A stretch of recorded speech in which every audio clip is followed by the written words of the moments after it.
kebijakan pemerintah pada awal kemerdekaan hingga 1950 terhadap Revolusi Nasional. Pembahasan Masaris. Hasil konferensi meja bundar atau KMB di Den Haag, Belanda pada 23 Agustus sampai dengan 2 November 1949 membawa pengaruh sangat besar dalam sistem pemerintahan Indonesia. Perubahan bentuk negara dari negara kesatuan menjadi negara serikat mengharuskan adanya penggantian konstitusi negara. Oleh karena itu, sejak 27 Desember 1949 mulai berlaku Konstitusi Republik Indonesia Serikat atau yang disebut juga dengan RIS. Perubahan bentuk negara menjadi negara serikat melahirkan Konstitusi RIS bagi Indonesia. Naskah Konstitusi RIS disusun oleh Delegasi Indonesia dan Delegasi BFO dalam KMB. Sistematika Konstitusi RIS terdiri atas mukadimah dan batang tubuh.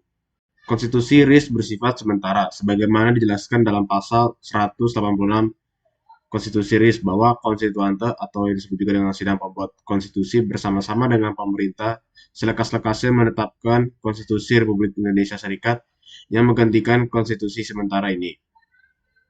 Sifat sementara dalam konstitusi RIS karena pembentuk undang-undang merasa belum representatif untuk menetapkan undang-undang dasar. Selain itu, pembuatan konstitusi RIS dilakukan dengan tergesa-gesa untuk memenuhi kebutuhan pembentukan negara serikat atau federasi. Hasil konferensi meja bundar melahirkan negara Republik Indonesia Serikat dan konstitusi RIS berlaku untuk hukum dasar. Konstitusi RIS mulai berlaku pada 27 Desember 1949 sampai 17 Agustus 1950. Pada masa ini, bentuk negara Indonesia adalah negara serikat atau federasi. Berdasarkan Konstitusi RIS, sistem pemerintahan Indonesia adalah sistem pemerintahan parlementer, yaitu kabinet bertanggung jawab kepada DPR, sehingga DPR dapat membubarkan kabinet. Kekuasaan negara terbagi dalam 6 lembaga negara, yaitu Presiden, Menteri-Menteri, Senat, DPR, Mahkamah Agung Indonesia, dan Dewan Pengawas Keuangan. Sejak terbentuknya negara Republik Indonesia Serikat berdasarkan Konstitusi RIS, banyak rakyat Indonesia yang melakukan perlawanan dan menentang susunan negara federalistik yang memecah wilayah Indonesia menjadi beberapa negara bagian. Adanya banyak pertentangan tersebut menjadi salah satu penyebab runtuhnya Republik Indonesia Serikat dengan Konstitusi RIS. Rakyat Indonesia menginginkan susunan negara yang unitaris atau kesatuan. Rakyat dari berbagai daerah yang memiliki kesamaan pemikiran menggabungkan diri dengan negara Republik Indonesia. Penggabungan daerah tersebut mengakibatkan negara Republik Indonesia Serikat terdiri atas negara Republik Indonesia, negara Indonesia Timur, dan negara Sumatera Timur.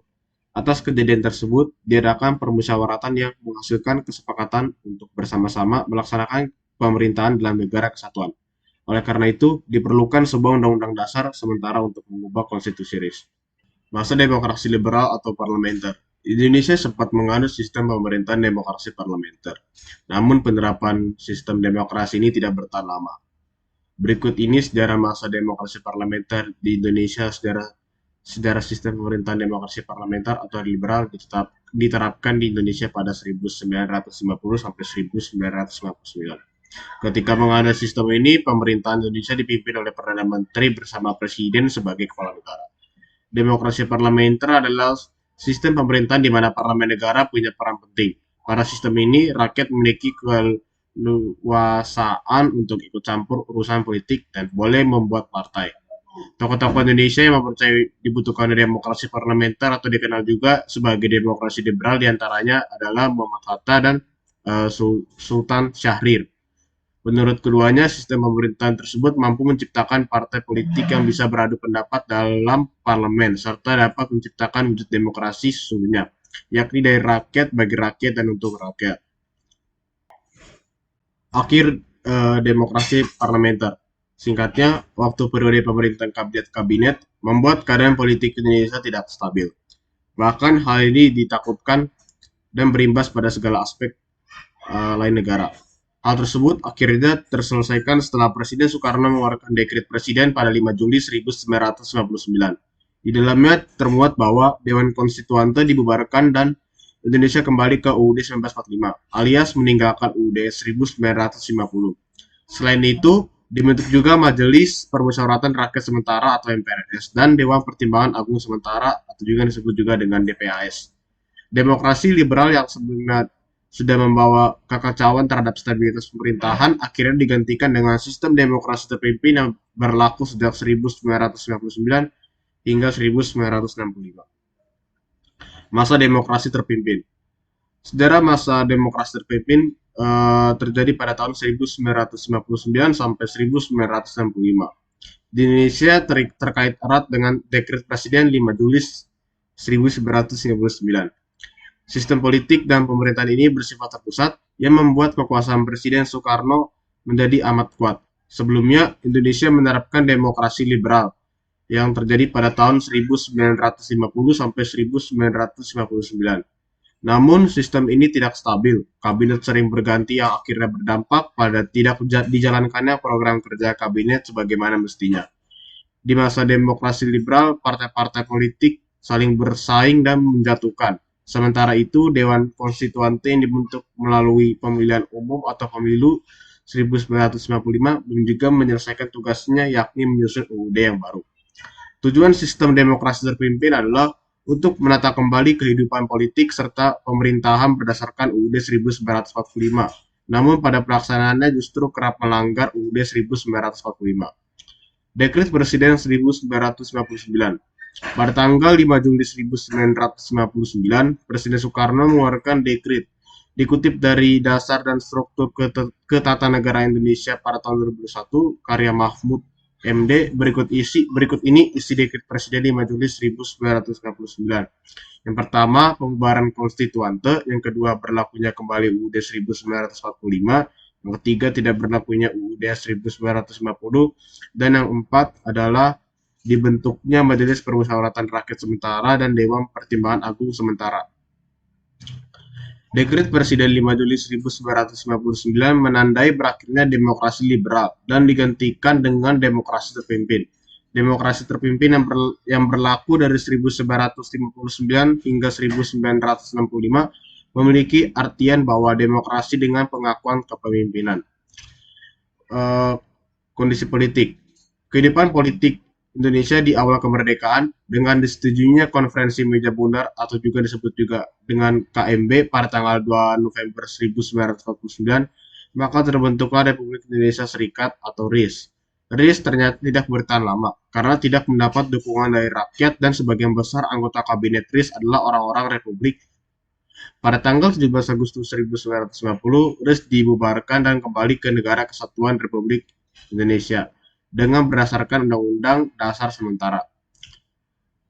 Pada waktu negara kita menganut sistem demokrasi parlementer dalam pelaksanaan demokrasi liberal yang terjadi pada tahun 1950 hingga 1959, terdapat 7 buah kabinet yang memegang pemerintahan, sehingga rata-rata setiap terjadi pergantian kabinet. Oleh karena tiap-tiap kabinet tidak berumur panjang, maka programnya tidak dapat dilaksanakan. Hal inilah yang kemudian menimbulkan instabilitas baik di bidang politik, sosial, maupun keamanan. Kondisi ekonomi. Meski proklamasi sudah dibacakan pada tanggal 17 Agustus 1945, kemerdekaan Indonesia masih dirongrong oleh bekas penjajahnya hingga Belanda mengakui kedaulatan RI pada 1949. Selama 4 tahun setelah Indonesia merdeka, Belanda masih mencoba kembali berkuasa di Indonesia. Pada Desember 1949, Belanda memberikan pengakuan melalui konferensi meja bundar. Namun pengakuan kedaulatan itu penuh dengan syarat yang merugikan Indonesia. Indonesia tak punya pilihan lain. Sebagian syarat akhirnya diterima. Tahun 1949 menjadi awal dari harapan Indonesia mandiri sebagai negara, layaknya sebuah negara baru yang berdiri. Indonesia menghadapi 2 masalah besar, yakni dalam bidang politik dan ekonomi. Pergantian pemerintahan tentu saja mengganggu proses rehabilitasi ekonomi yang sedang berjalan. Padahal, pada saat yang sama, Indonesia menghadapi masalah ekonomi yang tidak ringan, seperti beban utang, defisit anggaran, tingkat produksi yang menurun, kerusakan infrastruktur, dan sebagainya. Beban ekonomi negara baru. Dalam salah satu poin, kesepakatan ekonomi keuangan atau Financial Economic Agreement, hasil perundingan KMB, Indonesia bersedia menanggung seluruh utang pemerintah Hindia Belanda sebelum perang dan utang Nica pasca perang. Belanda minta Indonesia menanggung 3 miliar gulden utang dalam negeri dan 3,3 miliar gulden utang luar negeri. Indonesia hanya mau mengambil alih utang dalam negeri sebelum perang. Alasannya, utang pasca perang sebesar 2 miliar gulden digunakan untuk membiayai agresi militer Belanda terhadap RI. Belanda menyetujui pembatalan tuntutan pembayaran utang sebesar 2 miliar gulden. Indonesia bahkan harus menghabiskan hadiah kemerdekaan dari Amerika Serikat serupa pinjaman dari ekspor-impor bank sebesar 100 juta dolar Amerika Serikat untuk membayar utang tersebut. Kabinet Harahap yang berkuasa dari Agustus 1955 hingga 3 Maret 1956 pada akhirnya membatalkan kesepakatan soal utang tersebut pada Februari 1956. Namun, utang tersebut telah membebani keuangan Indonesia selama 5 tahun dalam kurun waktu tersebut. Indonesia telah membayar 82% dari seluruh kewajiban utangnya. Beban keuangan besar lain datang dari kewajiban untuk mempertahankan upah standar Eropa kepada 17.000 pegawai ex-Belanda. Bayaran yang mahal untuk para pegawai Belanda itu memicu kecemburuan para pegawai sipil pribumi. Indonesia juga diwajibkan menampung 26.000 tentara ex-KNIL yang tentunya menelan anggaran tidak sedikit. Tak hanya itu, Indonesia juga harus membenahi masalah infrastruktur. Kepergian Belanda setelah datangnya Jepang diwarnai dengan penghancuran sejumlah infrastruktur. Sementara pada masa penjajahan Jepang, pembenahan infrastruktur tidak dilakukan. Kerusakan infrastruktur terjadi mulai dari transportasi, komunikasi, hingga irigasi dan pembangkit listrik. Pada saat yang sama, Indonesia harus menghadapi minimnya cadangan devisa. Pada tahun 1949, Indonesia diperkirakan hanya memiliki cadangan devisa 142 juta dolar Amerika Serikat.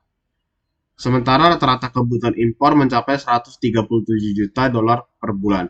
Ini artinya cadangan devisa dimiliki Indonesia tidak cukup untuk kebutuhan impor.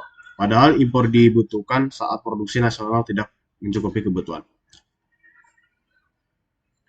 Masalah lain yang dihadapi adalah lemahnya daya saing ekonomi Indonesia.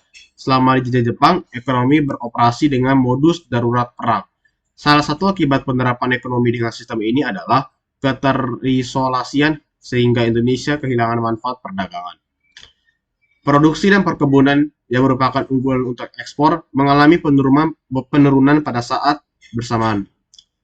Tianhui menulis, selama pendudukan Jepang, tentara Jepang memaksa perkebunan membabat pohonnya untuk ditanami tanaman pangan. Banyak pabrik gula di Jawa rusak berat akibat pendudukan Jepang dan perjuangan bersenjata melawan Belanda. Sementara Bruce Glassbunner dalam The Economy of Indonesia pada tahun 2007 menuliskan, kekuatan Indonesia sebagai salah satu sumber pemasok bahan mentah dunia melemah selama periode 1950-an atau pasca kemerdekaan. Ini karena penurunan produksi sejumlah komoditas. Selama masa perang, tercatat hanya karet dan minyak yang mengalami kenaikan ekspor pada periode tersebut. Pada saat yang sama, sejumlah negara justru semakin kuat posisinya di pasar dunia, akhirnya menggeser peran Indonesia. Anibud mencatat, kontribusi ekspor Indonesia pada perdagangan dunia mengalami penurunan drastis. Pada periode 1953 hingga 1966, volume ekspor Indonesia hanya tumbuh kurang dari 1% per tahun.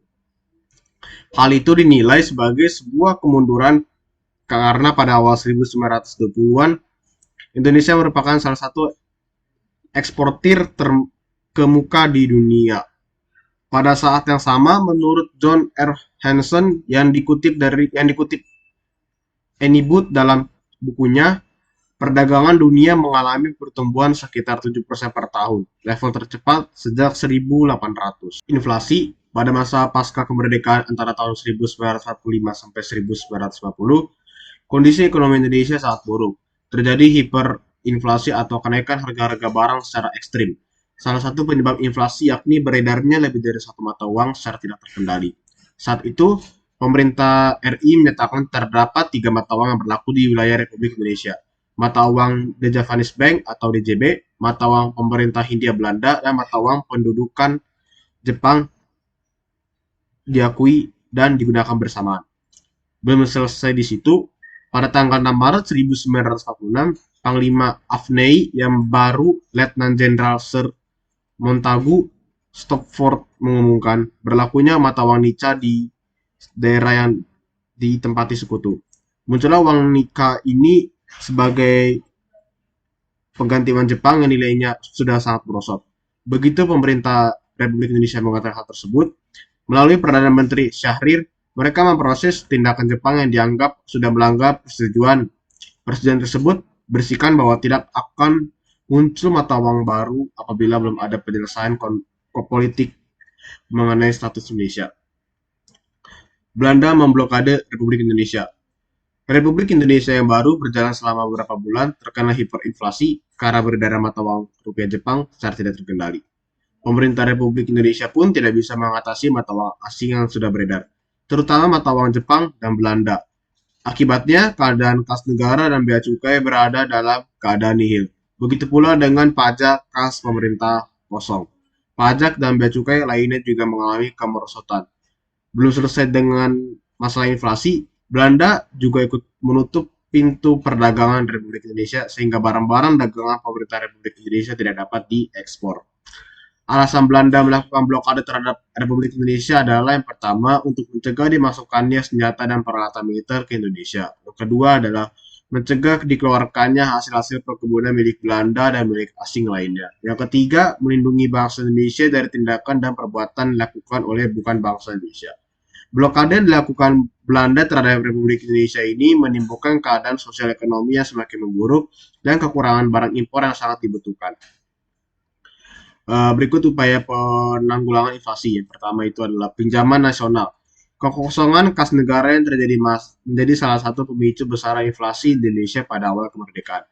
Demi mengatasi hal tersebut, pemerintah RI pun melakukan pinjaman nasional. Pinjaman nasional ini merupakan salah satu kebijakan yang dicetuskan oleh Menteri Keuangan Insinyur Surahman dan dilaksanakan atas persetujuan BPKNIP. Program tersebut juga didukung dengan adanya bank tabungan pos yang dibentuk pemerintah yang berguna untuk menyalurkan pinjaman. Kedua, mata uang ORI atau uang Republik Indonesia. Pada waktu Indonesia telah merdeka, Indonesia belum memiliki mata uang sendiri sampai akhirnya pada tanggal 30 Oktober 1946, pemerintah Indonesia mengeluarkan uang kertas pertama.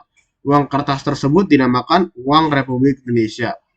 Mata uang ORI ini digunakan sebagai alat pembayaran yang sah sekaligus menjadi mata uang pengganti mata uang Jepang dengan kurs jumlah 1/1000. 1000 mata uang Jepang bernilai Rp1 ORI. Namun pengedaran mata uang ORI ini mulai mengalami permasalahan semenjak agresi militer Belanda 1 dan 2. Dalam agresi tersebut, setiap daerah di Indonesia harus mengeluarkan banyak biaya untuk perang. Sejak itu, hubungan antara pemerintahan pusat dan daerah mulai mengalami kesulitan. Untuk menanggulangi hal tersebut, pemerintah pusat kemudian berinisiatif untuk mengeluarkan uang Republik Indonesia daerah atau disebut juga dengan ORIDA. Membentuk Bank Negara Indonesia. Munculnya ORI ternyata memberikan masalah baru dalam perekonomian Indonesia. Masalah tersebut terjadi lantaran peredaran ORI dalam masyarakat mulai tidak terkendali. Oleh karena itu, pemerintah merasa perlu mengatur percetakan dan peredaran ORI dalam satu sistem perbankan Republik Indonesia. Terbentuklah Bank Negara Indonesia sebagai bank induk pada tanggal 1 November 1946. Bank Negara Indonesia dibentuk untuk melaksanakan koordinasi dalam bidang ekonomi, keuangan, dan juga bertugas untuk mengatur nilai tukar ORI terhadap valuta asing. Berikut upaya penanggulangan blokade Belanda. Pertama, melakukan diplomasi beras. Demi menembus blokade ekonomi dari Belanda, pemerintah Indonesia melakukan diplomasi beras ke India. Tindakan ini dilakukan atas inisiatif dari Perdana Menteri Sultan Syahrir saat tahun 1946. Pemerintah Indonesia mendengar bahwa rakyat India dilanda masalah kelaparan. Pada waktu yang sama, pemerintah Indonesia juga mengalami surplus beras sekitar 200.000 sampai 400.000 ton. Sehingga pemerintah Indonesia memutuskan untuk mengirim bantuan beras sebanyak 500.000 ton untuk India. Dengan adanya bantuan yang diberikan Indonesia kepada India, India menjadi salah satu negara Asia paling aktif dalam membantu perjuangan diplomasi RI dalam forum internasional. Kedua, membentuk negara lembaga Banking and Trading Company atau BTC. Upaya selanjutnya yang dilakukan pemerintah Indonesia dalam mengatasi blokade ekonomi Belanda adalah mengadakan hubungan dagang langsung dengan luar negeri. Upaya tersebut dilakukan dengan BTC atau yang dikenal dengan Badan Pusat Jual Beli. Organisasi tersebut diketuai oleh Dr. Sumitro Jojo Hadi Kusumo. Peran BTC ini di sini adalah untuk mengawasi seluruh kegiatan perdagangan keluar atau masuk daerah Republik Indonesia. Tugas BTC yang selanjutnya adalah melakukan kegiatan ekspor impor. Melalui BTC, hubungan dagang Indonesia mulai meluas. Indonesia berhasil melakukan hubungan dagang dengan salah satu perusahaan Amerika Serikat, yaitu East Branton Inc., di mana perusahaan tersebut mengirim kapal Martin Bergman untuk mengangkut barang dari pelabuhan Cirebon. Membentuk Indonesian Office atau INDOF. Indonesian Office atau INDOF dipimpin oleh Mr. Utojo Ramelan yang dibantu dengan Surjono Darusman, Mr. Zairin Zain, Taha Rudin Ahmad, dan Dr. Suroso. Dibentuknya INDOF ini bertujuan untuk memperjuangkan kepentingan politik di luar negeri Indonesia.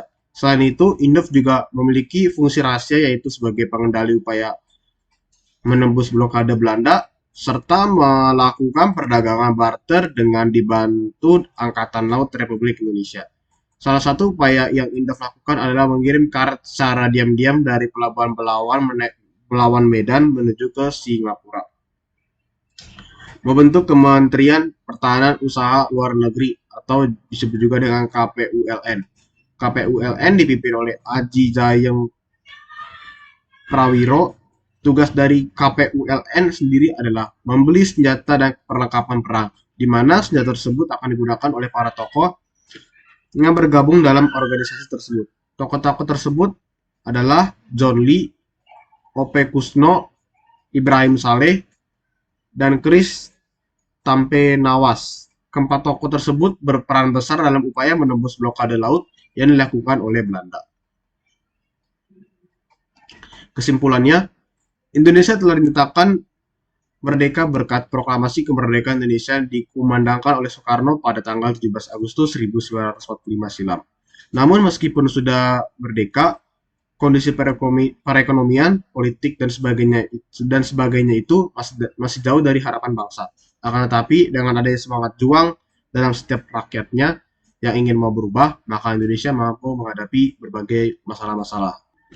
Demikian presentasi yang saya lakukan. Mohon maaf bila ada salah dua kata. Terima kasih.